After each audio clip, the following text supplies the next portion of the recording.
Hi everybody, good to see you. Good to see you back on channel. If this is your first time here, hi, thank you for clicking. Today we're here with my March-April pay period closeout. And then I'm going to film my budget setup for the April-May period right after this. So you're going to see me in the same outfit as always. So if you were with me last time, let me just update you on what happened. I did end up going through with the payments to the national insurance. I'm pretty sure I updated you in my mid-month check-in that I'd done that. It hurt a little bit, but I'm glad I did it. And I did decide to go ahead with the extension to the submission date. I decided to go ahead and fill those last 2 years as well. Now, as I mentioned in my check-in, that did leave my summer plans a little bit up in the air, because I was working with much less budget now because my money had to come from somewhere. And when I show you my numbers, I will actually show you how I rearranged my finances to make this happen.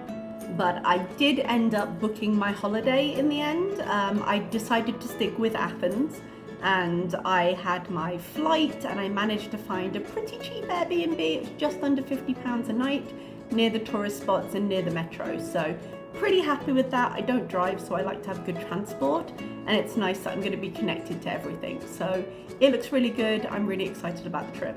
Now, what I ended up doing, I had about 1,000 in the travel fund, and I ended up putting the flights and the hotel onto my credit card and then paying it off with the money I had. Now, it was slightly more than I had saved. It was like 1,180 for both of those. So I put the charge onto my card because if you remember, we discussed last time how my credit score had gone down for lack of use. And I was hoping by booking it through my credit card and then paying it off, it might help with that score. I haven't seen any impact on that yet, but it does take a certain number of weeks to register. So in probably a month or so, I might see that difference. So I put the 1180, I believe it was, on the card, and then I paid it off with 1,000. So I had 180 that wasn't accounted for, that's actually come out of next month's budget, which I'll explain then. But because I happen to get paid mid-month, it doesn't coincide with the banking cycle. So when I paid it off, it's like I'm paying it all off in the same period. So that was my big news for the month, and I am super excited about it. A little bit sad to see all my funds go down. I mean, that's what it's there for. You have a sinking fund because you intend to use it. And this is what I used it for, but I'm just going to be a little bit more careful. The money going into my sinking fund for the next few months will cover like the living costs while I'm there, because I bought like the transport and the roof. But in terms of going out, eating, traveling, like I haven't got money in my pocket for that yet. So the sinking fund will do that for the next couple of months, but I have time to build that. We also had the end of the tax year. If you're from the UK, we do file our taxes April, well, you can file them from like April 6th, the first day of the new tax year. Thank you for explaining, by the way, the people who did. I didn't realize that America worked on the calendar year, not the fiscal year. So that's why I was getting a little bit confused with that. I thought you did it like we did it, but I have got my filing back. I owe the government about £1,900, so I'm also planning for that at the moment. But other than that, let's get into the numbers and you can see what's really going on.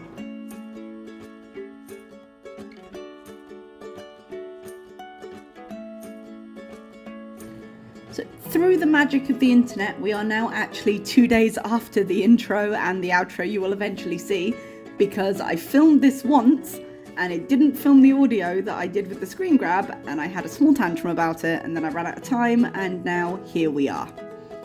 So let's go through this again. This is how my budget looked at the end of the month, and I'm just going to start by going through my local budget, which is the one I spend here. So let's start with my salary. For those of you who are new here, this is what I spend locally. OMR stands for Omani Rial because I live here in Oman in the Middle East. So my salary was the usual 1313, but then I did have an additional income this month of 468, which was the payment for my summer flight.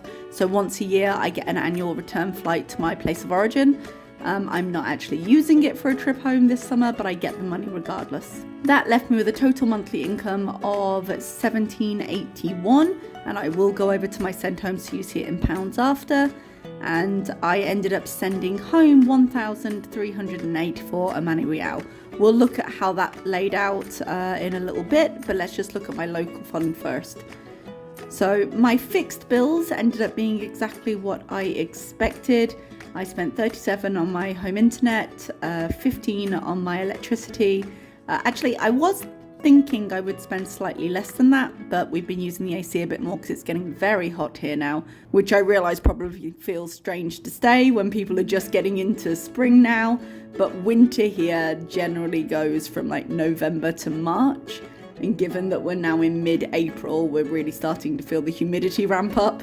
My cleaner cost 20 Rial a month. She comes every 2 weeks, and she came twice in this pay period, so that was as expected. Let's go to my variable expenses. So as you can see, I didn't do too badly with this month. I did end up with a little bit of overage. So that was mainly from the transport. I didn't spend all of the 30. I didn't spend anything for school because we were on vacation for 2 weeks, so I didn't have much time with them. And because we've been on Ramadan schedule, which is more condensed, I haven't bought a lot of supplies for things like experiments and stuff in science, which is what I usually spend the money on, because we haven't had a lot of time in class, so we haven't been doing as much practical stuff. I mean, we did something with magnets earlier this week, but we already had the magnets. I didn't have to buy anything for it. Beauty and health, I did end up spending £27.50, which was a little bit more than anticipated. I've just realised I've got 30 in here. I changed it and forgot to tell you guys. I did put it up to 30 because I changed my skincare.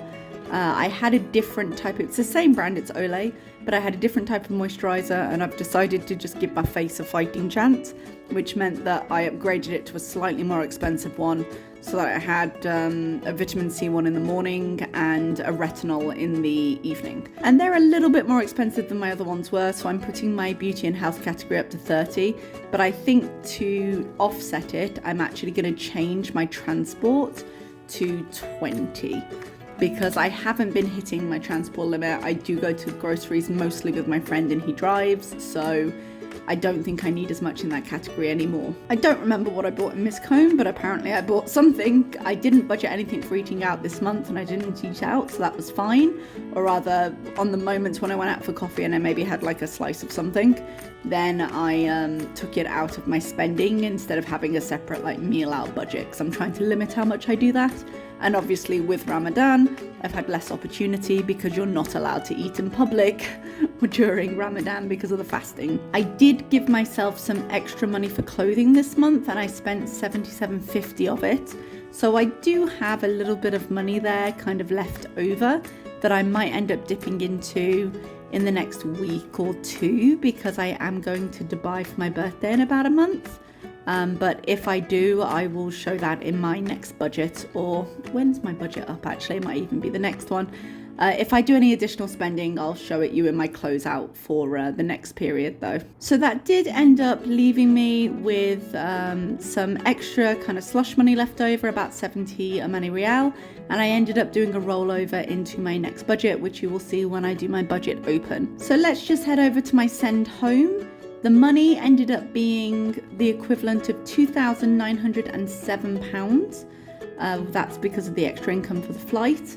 And I also earned some extra income from YouTube, so I earned £788.75, which gave me a total of £3,695.75. Now, I don't receive that income all at the same time. YouTube gets paid later, about a week and a half later, 2 weeks, depending on when I get paid. But this is how it ended up looking. This did actually save me this month because I obviously wanted to up my payment to the national insurance contributions that I mentioned. And that did mean that most of the other things that I contribute to had to wait for this month. So I ended up putting my usual 150 into this account. It says savings. It's actually an investment account, but it's not a pension. So I just want something more readily available if I needed it. But I'm going to transfer it to a different provider, I think. I think I've done it.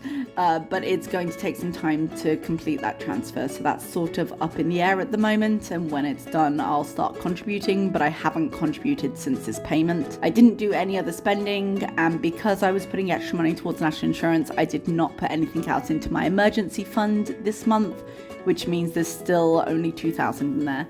I would like to build that if possible, but just for the next couple of months, because of how much I was contributing, I don't have the money to, but I'm glad there's something in there at least. My fixed bills, the subscriptions didn't change. I had Spotify, I had YouTube. I did put my regular amount into my private pension because I really do try and prioritize that, even when I have got other places for my money to go. I think it's very important because I don't have much of a history with my pension and I am trying to catch up. And then the national insurance contributions ended up being 2,607. So the reason for this was that I had, as I said in the intro, actually, sorry, it's been a couple of days, like I said, I ended up doing the extra payments all but 2 years. So the next 2 years are coming off the next budget, but that was as much as I could scrape together for this month.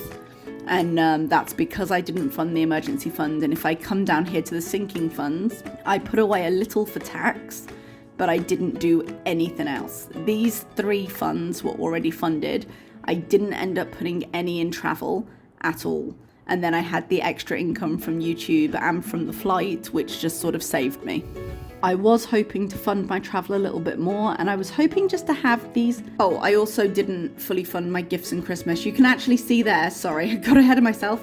It's gone down to 93. I had a little bit more in there, but I figured I had enough to cover the gifts I needed to buy, which I've now bought. I bought a gift for my sister and for my niece. Because it's my niece's birthday in a few days and it's my sister's at the beginning of May. But instead of fully funding that up to the 500 like I was planning, I just left it. The 93 will be enough to get me through this next month, I think, if I'm careful. And I had other places for the money to be, but the plan eventually is to have all of these fully funded, but then just ticking over with a small amount, like maybe 25 a month, something like that.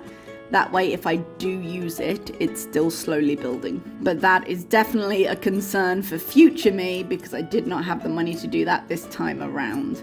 But it means I was very slightly over at like 725 because I needed to round up the payment. But I ended up spending £3,703 for this month, mostly covered, and I got most of my contributions done. So it hurt a little, but it was for a good cause. Okay, everybody, I hope you enjoyed my closeout. I will see you next time for the budget open. I'll probably schedule it to go up tomorrow. It'll be very soon. I'm filming it right now, and I will see you next time. Bye-bye, everybody.